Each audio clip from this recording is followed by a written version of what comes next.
Do it naturally. Set silences. Go naturally. Okay.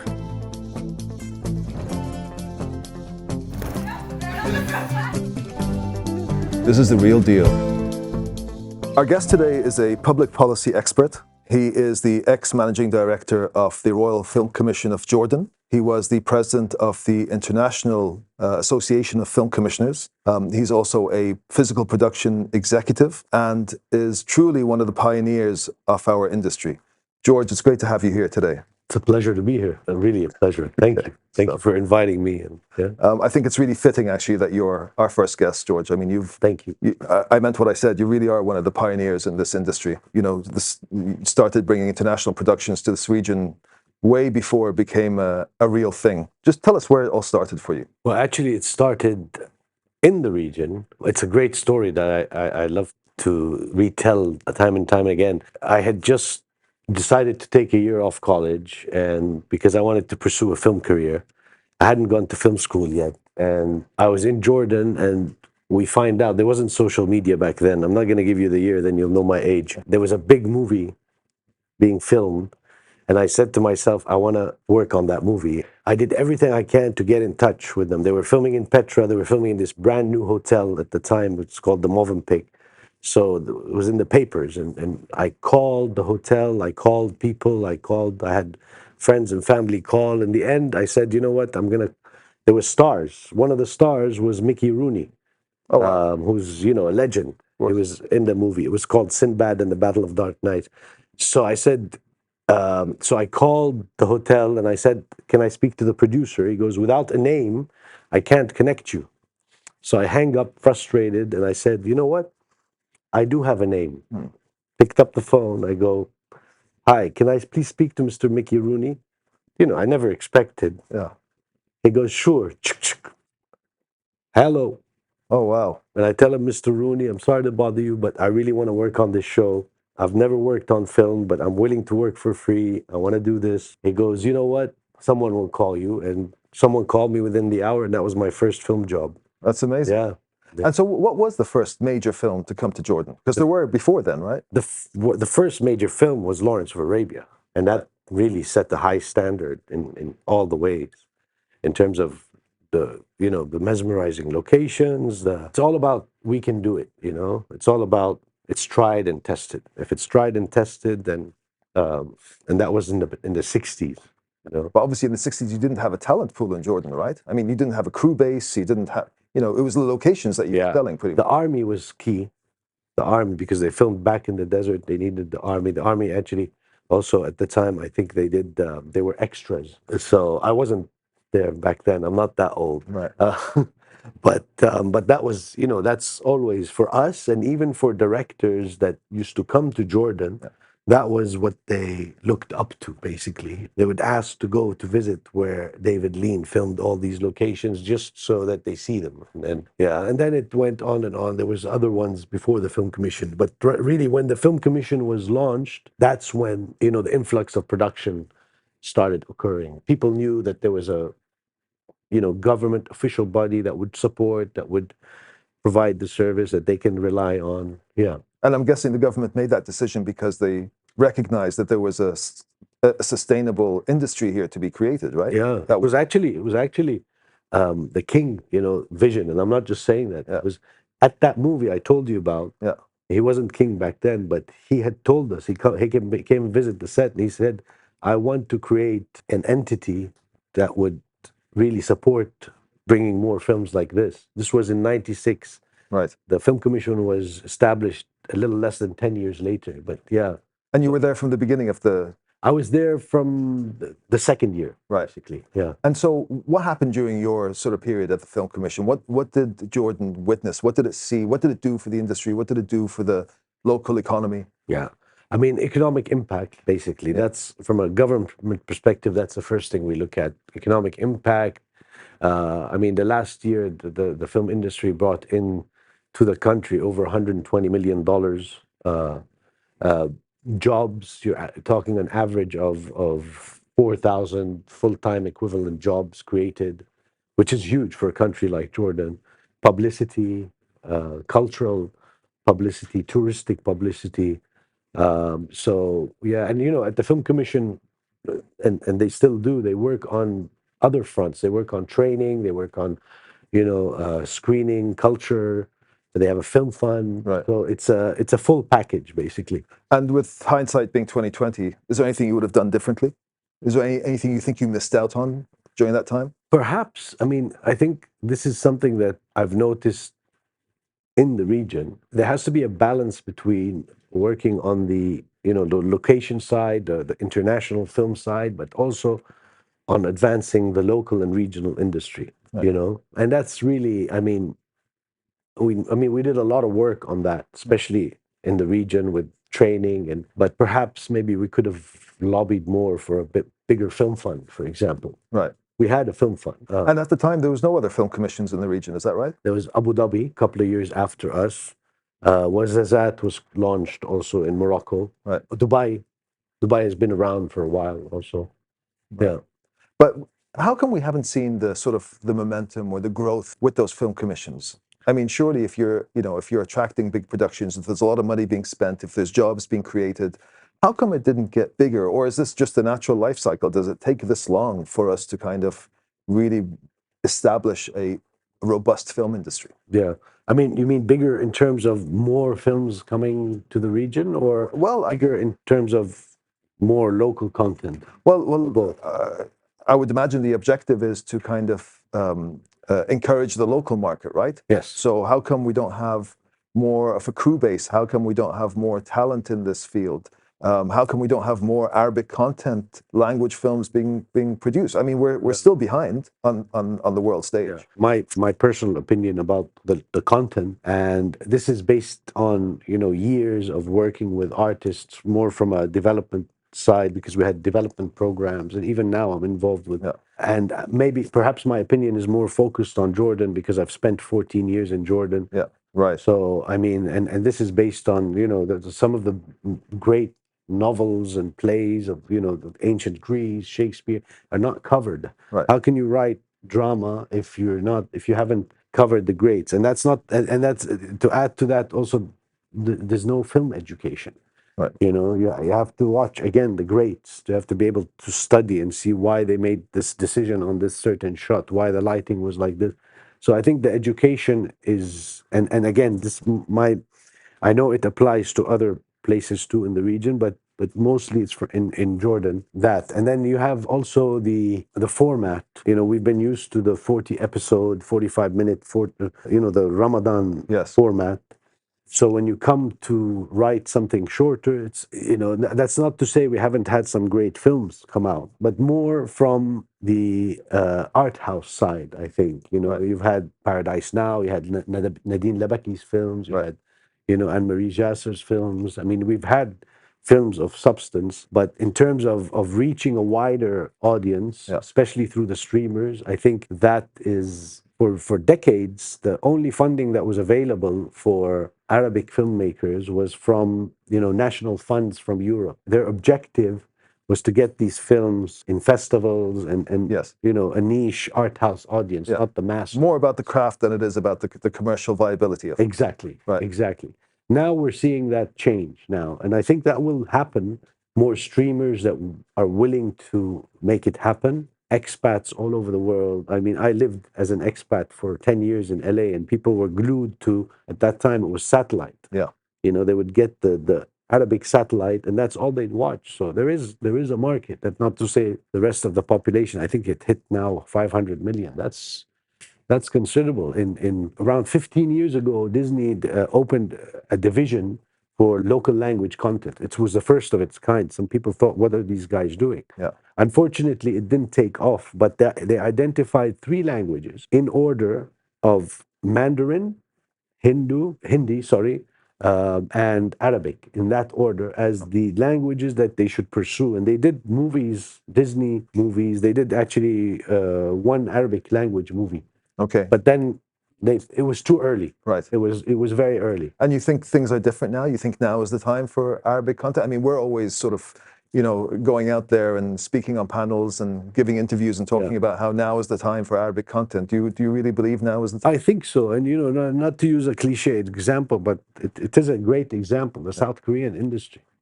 I mean, they are one country, not a number of countries like us, Yeah. and their content is seen everywhere, even before Parasite and Squid Games. I know for several Old Boy, obviously. There's Old Boy, yeah, exactly, yeah, but even their soaps. We soaps we kind of overlook soaps because they're like cheap television, but right, soaps can build an industry if you really look at it. right, Soaps, they can build an industry in terms of tech crew because you're producing hundreds and hundreds of episodes, so you're getting these people trained in the craft. yeah, Writers, same thing, and culture also. right, When you have a Turkish or a Korean soap opera in the living room day after day after day after day, right. there is a cultural Yeah. component here, regardless how Yeah, well, I mean, you take that from the yeah, you take that from the marketing playbook, right? It's reach and frequency, exactly, right? So you have to exactly, get the reach, but you also have to exactly, keep up with the frequency. yeah, And that's a really good example. Obviously, everybody always sort of uses Korea as an example of a population of 50 million people. They've had a film industry around the same time as us, just over 100 years, same as what we've had in the Arab world, right. Egypt specifically. But they've managed to break through. What is it that they've done that's been right, or what's made them successful and us not? I mean, I think they worked on several fronts. They had K-pop and K-cinema and I think it was so different for people Right, that they found it attractive. I think that's one of the things. Two, there was a lot of government support right, in terms of the creators, the directors, the writers. They have, several film schools. They have, a very strong KOFIC, Korean Film Council. That's the overarching, the umbrella right, government organization that funds, that runs right, one of the biggest academies that they have, so they really put a lot of government support into this. Korea also had a very strong history in cinema, even, South Korea from the 60s. And they have made, movies that went to big festivals. It's just now we're hearing of the industry from a commercial mainstream. right. This is, I think, the responsibility of the government and the private sector to portray this as a viable, economically viable, a decent industry that if you succeed in it, you can live very comfortably for the rest of your life, Yeah, and it also has an addition because you're exporting your culture globally if you right, succeed, right. and that's critical, I think. And this is the argument that I always make, is that we really have to start showing proof of concept that this is commercially viable. Yes. Otherwise, we're never going to be able to unlock private funds. Government, as you alluded to, have a number of objectives. Export of culture, ultra soft power, film-induced tourism. I mean, they have a lot of objectives there. Making money. I mean, the eventual economic impact on their local economy will make sense. Yes.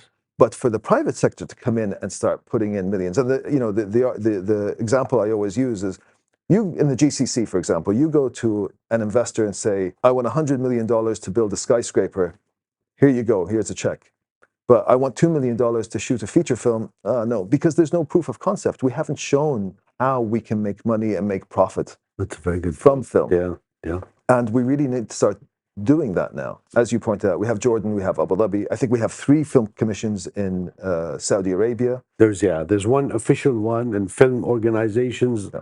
that 2 actually, Al Ula and then Neom is forming an official film commission now, Yeah. but they work in many ways like a film commission. So yeah, you can say. Yeah, so we have a number of them, and obviously we know that Qatar are planning to launch a film commission as well. How effective are they? I mean, as a film commission, or is there a different model? Is there a different way to push this forward? That's exactly it. There's different throughout the world. I was fortunate enough to serve as president of the Association of Film Commissioners International, so I was exposed to different film commissions from all over the world, and there's a difference. Some, like, again, to use Jordan as an example, they take care of everything basically. Right. The funding, the festivals, the film commission work, the attracting production, regulation, and some are just purely. I mean, initially the film commissions were created as government bodies that market the location for international production, are responsible for regulation. And then that was in the 60s, and then years later in the 90s they introduced in Canada the first incentive, and then that naturally came under the film commission. But then over the years, not more in North America, but more in Europe, and in our region also, film commission, they launched the film commission, and this is the body that takes care of everything. Right. um, that's in Saudi also, that's the case. In Jordan, obviously, there's other cases in South America. uh, Right. so it's very effective, But in both senses. It's very effective. sure. I mean, we have a knack here in the Arab world of sort of copying Western formats, Yeah. generally across industries. Is there another way to do this? Is there another way? I mean, there are certain sort of nuances. There are certain cultural differences when it comes to our part of the world. Is there a different way to do this? Like, for example, tax credits. We don't have tax here, Yeah. so tax credits don't really apply. Yeah. Is- That's all over the region. Yeah. yeah. And so is there another way to kind of, um, let's say, encourage the film industry? And I'm not talking just about international productions. I'm talking about also encouraging local filmmakers Local filmmakers. to get into this space. Is there another way to do it? I mean, with really local filmmakers, there's two ways, and they have to work simultaneously. One is the funding, that's critical, uh, and that also includes the funding ecosystem. Not only We have the funding. We have the Red Sea Film Fund. We have DFI. We have government subsidies, incentives, rebates. So the funding is there. it's there to a certain extent, Right. but they cannot. I mean, they cannot rely on that funding to complete their whole project. But there's also the funding that the government can also support in attracting private investors to this. And again, it goes on, the whole concept of this being a viable economic industry. Banks can come in eventually and give, lend out money against project. So I mean, I think we will see this evolve, especially now that with, all the drive in KSA and in the region. But I think that's, in terms of funding, we have to also group it, not only pure government funding. We also have to, because it's an investment. You need to attract investors to this project. It's like anything. It's like real estate. Yeah. It's like, you build a building and you say, buy this before we build it. Buy an apartment or a floor before you build it, but you need to furnish enough economic evidence that that investor will be willing to blindly put their money. Same thing with the film. I think once we get to that part where private investors and banks and start believing in the filmmakers, in the project, in our ability to impact a global audience, I think that's the funding. And then there's the training part. The training is critical, and you can call it mentorship, you can call it, you can call it what, but it's critical. It could also be, I like to call it project development. And Even- where does that start? Does that start in schools, for example? I mean, It could start. I mean, the ideal scenario is to start in schools to get the students. secondary level education? Yes. High school? Yeah, even if it's an after school activity. Right. Even if it's or through literature, or there has to be that, cultural awareness that literature, drama is a key component of putting together a viable script. Right. But even when you look at like professionals, people that have done several films, they need that support. They have people read their scripts Right. and tell them, change this, change that, do this, do that. They have Script doctoring, basically. script doctoring. But that's also, I mean, a lot of these labs, that's what they are. They're script doctoring. They're people guiding them on how to. And it's also about, a lot of it's about the second opinion. I think one of the advantages that we have in our region, and you've heard me say this quite a lot, we have 500 million Arabic speakers in the world, right? We have about 450 million in the MENA region, and we have about another 50 million as diaspora around the world. That's a substantial audience, right? And we have a huge advantage. We speak one language. Okay, we have different dialects, but the language is the same, right? How come we're not seeing more pan-Arab films, more co-productions, more collaborations? Do you think this comes back to the territorialism that you were talking about earlier, that we're very siloed and protective, or, we're doing this and you're doing that? I mean, do you witness that? Do you see that as a reality on the ground? It could be. It could be one of the reasons. I mean, we had several examples of the cast being from different parts of the Arab world. Right. What's that movie they made with that was originally Italian? The Netflix one? Yeah. Perfect Strangers. Perfect Strangers, that was an example. They had other examples in mainstream TV. They have examples. But it worked. But it worked. So how come we don't have more of that? It worked. I think it's the production side that they have to focus. It's easy to bring in actors from. I mean, you guys did it in your last show, from different parts of the Arab world. That's easier. Yeah. But I think if you're talking, for example, we need to get to a point where a Qatari director can direct a Jordanian film. Right. Or a Jordanian writer will get in a Qatari director because he knows that there's the major Qatari component in their script. Right. I think that's going to take time. Okay. And I think that's where, the cultural aspect comes, because, and it's also the dialect, like you said. I mean, if there's and I know, again, you guys also experimented with dialects, which is, I think, very wise, because it's, unless it's Egyptian, people tend to. Right. Yeah. Right. But we have a number of challenges. Yeah. Right. You pointed out earlier, there's certainly a bottleneck when it comes to writing and development. Yes. Right. Yeah. Which is, honestly, it's insane to me. I mean, you talk about Shakespeare and ancient Greek, literature and all the rest of it. The literature that we have in the Arab world, we have a treasure trove. Yes. And we've seen it used by the West. 1001, Arabian Nights, and Sindbad, Ala ad-Din. All of these things that have been used and sort of told from a Western perspective, we have all of that. So it's crazy to me that we have a bottleneck when it comes to that particular area. We also have a challenge when it comes to marketing. We don't seem to be able to market our films as well as they do in the West or the rest of the world. Very good point. Barbie is a perfect example. Yeah. Barbie film that came out last year, $150 million budget. They spent $150 million on marketing. On marketing. They matched it dollar for dollar.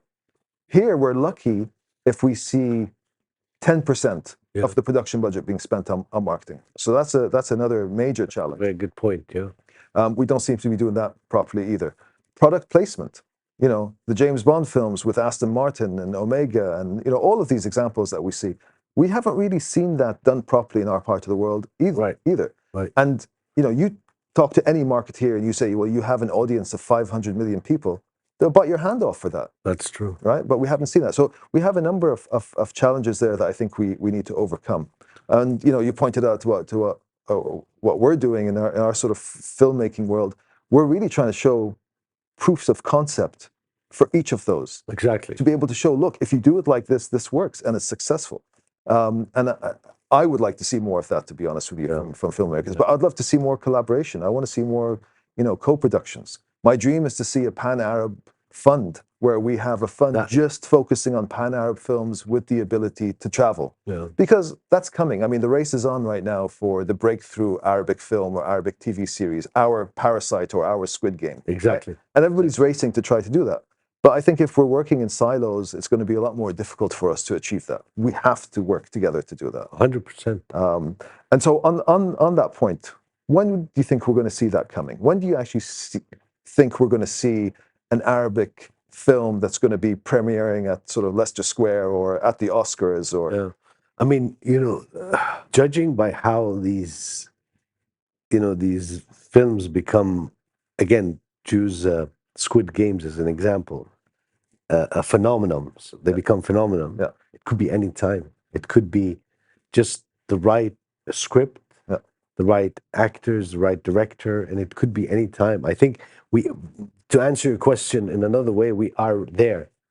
I don't think you have writers already in place that could break that, but it's just, I think they need to find the right story. Right. And it could be from our stories.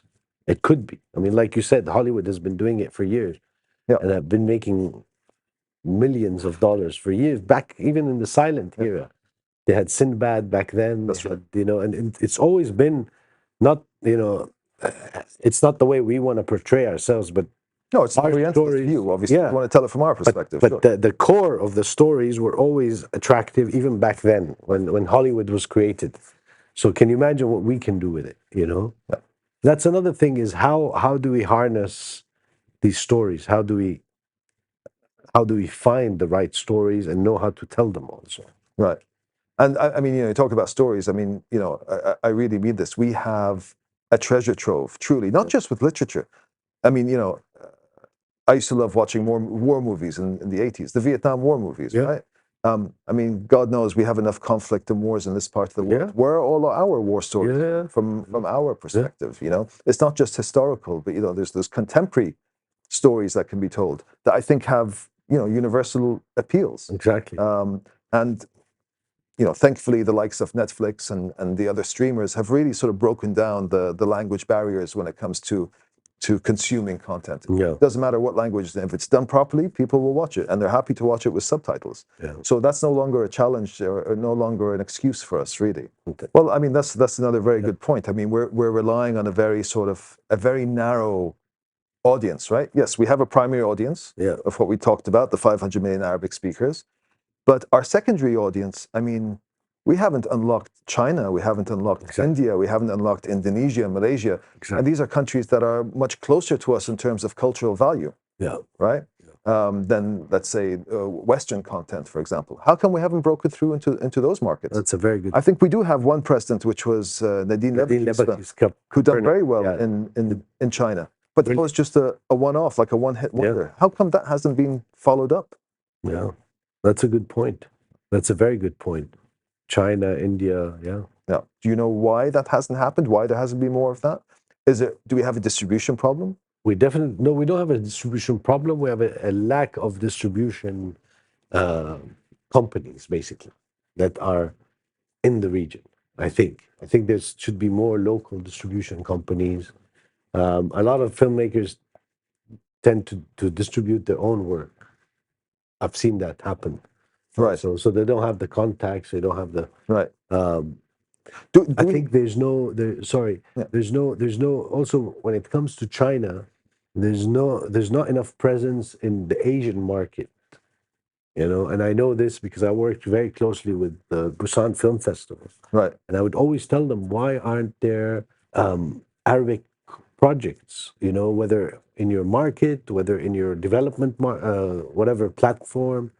And I mean, I was close enough to show them a map of Asia, to show them that we are in Asia, because it's the Asian film market. So I think, China also has that, and it's a lot of it is about, I think, contacts and presence. So if we get more presence at the Asian film markets, which is Shanghai, Beijing, Busan. So do we have a lack of physical presence at these festivals? Yes, we do. So it's an opportunity. Barely see any Arabs there. Right. I haven't been to China or Beijing, but I've been to Hong Kong and Busan, and next to nothing, So we need to be there. Yes.